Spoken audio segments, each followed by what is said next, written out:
My name is Bazaraa. I will be presenting about the e-service platform AFAQ.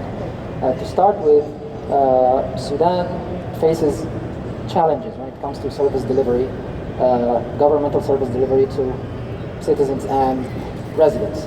We have no unified shared services platform for governmental e-services, which is based on industry standards and best practices. So with that in mind, we have developed the e-service platform, AFAQ, as a single gateway through which access to all services is gained and clear value propositions are provided. So this table here shows the clear connection, the clear mapping between the pain on the left of the customer in the middle and the service offering on the right.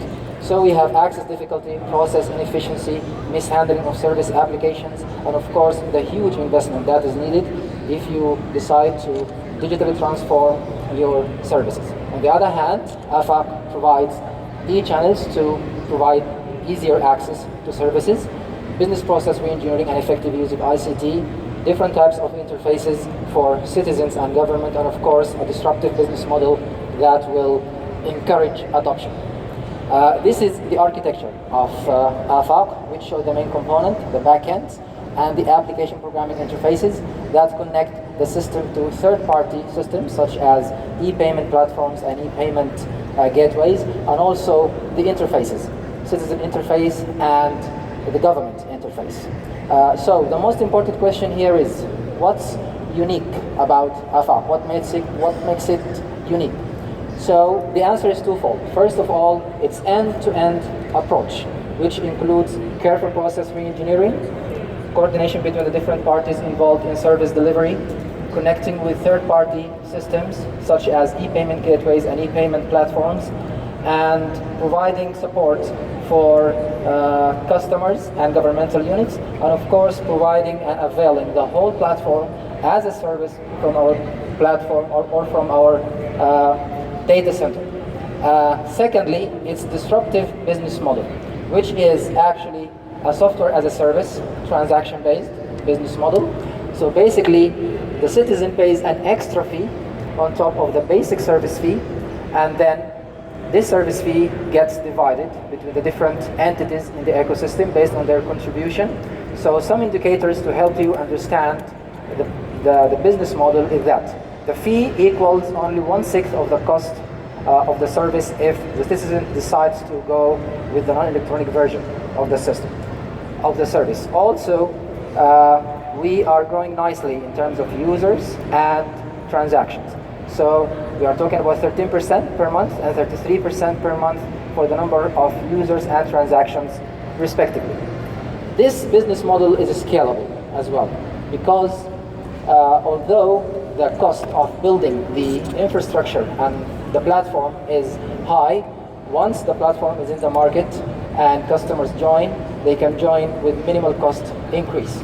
Also, we rely heavily on the network, the vast network of business partners, implementation partners, to help us cut our cost, and they can share in also based on a commission-based model. These are some growth indicators to let you know about the growth potential of the service. Right now, 90% or even more than 90% of electronic services in Sudan are not electronic. And even the electronic services are provided in non-end-to-end manner, like AFAQ. And there is also huge pressure on entities and ministries by the government to transform by mid-2018. So with that in mind, we have devised a plan to win 70% of that market by 2020. AFAQ is innovative because it combines deep knowledge of technology and the need in the market. The platform is built as a service framework that allows full automation of services, and also the backend is built as a backend as a service, which allows the introduction of new business models such as per API call transaction model. Finally, we arrive at the social impact, which we believe is widespread. We're talking about millions of citizens and customers that benefit from services, governmental services, and we have identified socio-economic related goals that are measurable, such as increasing technology awareness, reducing power of brokers, reducing cost, and increasing revenue. The results we get so far show that we are on the right track. Thank you very much for listening. Wow, that was perfect time.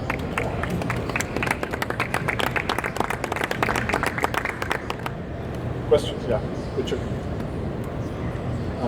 Correct me if I'm wrong, but it seems like the government is a big part of what you're doing here. Yes, yes. Okay. What's your relationship with the government? Well, actually, we are government contractors in many of the governmental projects, and you can consider us as the technical arm of the government in many governmental initiatives and projects in ICT. Yeah. So then that sort of limits you to the Sudan. Well, for now, we see a big opportunity in the market in Sudan, and we think it's better to start with that market. And your connection with the government. Sorry? And your connection with the government. Yes. Yeah. Yes. Right. Yes. Yes. Right. But the system actually is, the business model is standardized. It can be applied elsewhere easily because it is software as a service, transaction-based model.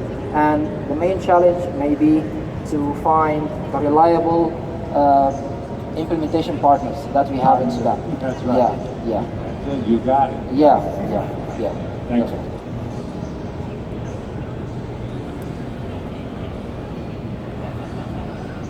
Can you tell us about a case study, one implementation case?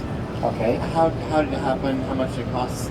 How long did it take? And what were the results? Well, I can talk about the implementation at the Ministry of Foreign Affairs in Sudan.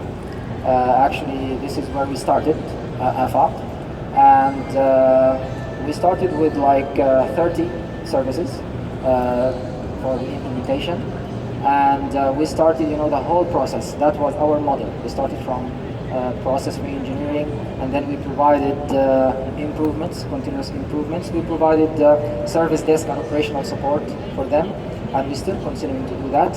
And we connected them with main players in the ecosystem as well. According to our calculations, we will return on investment in that particular implementation in like 18 to 20 months. Okay, so with the growth of customers and the joining of new ministries and entities, we believe that this return on investment period will be shorter, much shorter. You mentioned 30 services. What kind of services? Okay, for example, in Sudan we have document certification service. You need to certify your documents in order for them to be, acceptable in other countries and even in the country, Sudan itself. So usually what used to happen is that a citizen comes to the ministry from the beginning of the process till the end of it, carrying the original documents, and then he goes through the service from A to B, from A to Z, by himself, without any help from ICT enabling technologies. Got it. Okay. So maybe kind of on to, it seems like there would be a big opportunity for you to digitize the banking industry in Sudan. Are you considering you're getting off your reliance on government? It seems to be an opportunity. I think if you are a service provider, then AFAP can work for you. It's as simple as that. So actually we have some kind of priorities, and we think the governmental sector is in great need for such services. Banks usually in Sudan, like to rely on themselves, but we are here for help if they decide. Yeah.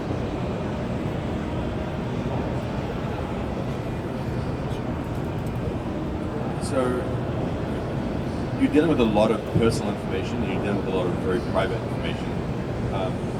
How do you guarantee security of the data you're collecting, and how do you guarantee the data is not going to be lost? Because obviously if the system goes down, you're holding everyone's records, or if the system gets hacked, you have everyone's records. Yeah. Well, definitely, whenever we, have a deal with any entity or ministry of the government, we sign some kind of an SLA with them, and it shows, clear roles and responsibilities, and we know that we have to have some kind of a disaster recovery mechanism. Business continuity plans, stuff like that. So all that is well taken care of. We host the governmental data on the cloud, but of course we have security measures and we have business continuity measures in place to make sure that nothing goes wrong. Yeah. And when you say in the cloud, is that hosted in Sudan or is that Yes, hosted in outside? Sudan. Exactly, in Sudan. And this is maybe a main advantage because governmental data cannot be hosted outside Sudan. Yeah. Okay, one quick one. What's the population of Sudan? 40 million. 40 million. Yes. Any more? We're good? Thank you very much. Thank you.